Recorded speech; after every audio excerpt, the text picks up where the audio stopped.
Now investigators are still trying to determine what caused a plane to crash into Lake Maitland. The National Transportation Safety Board will soon start disassembling the plane to check for problems. Investigators found 2 bodies on the plane yesterday after pulling it from the lake. News 6's Jerry Askin is working to learn more about the 2 men. And Jerry, what have you found out?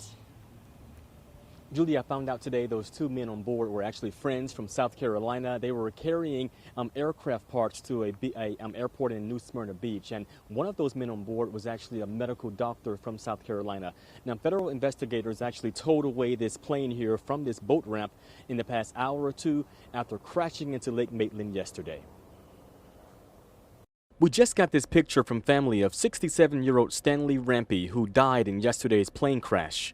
Today, his cousin in South Carolina told me he was a family man and leaves a wife, 4 kids, and 10 grandkids behind.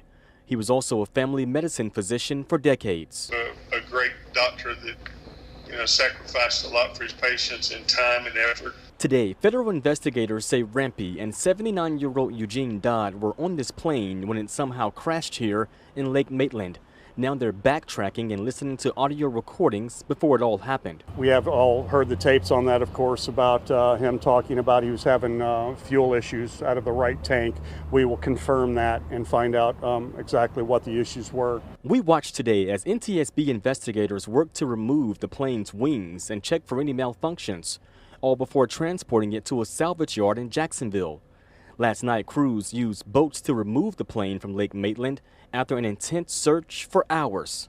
Did take off from Orlando Executive on its way over to New Smyrna Beach, Massey Airport. Investigators say the men were delivering parts for a separate plane when the crash happened. It is a rental aircraft. They did rent this aircraft from a flying club up in South Carolina.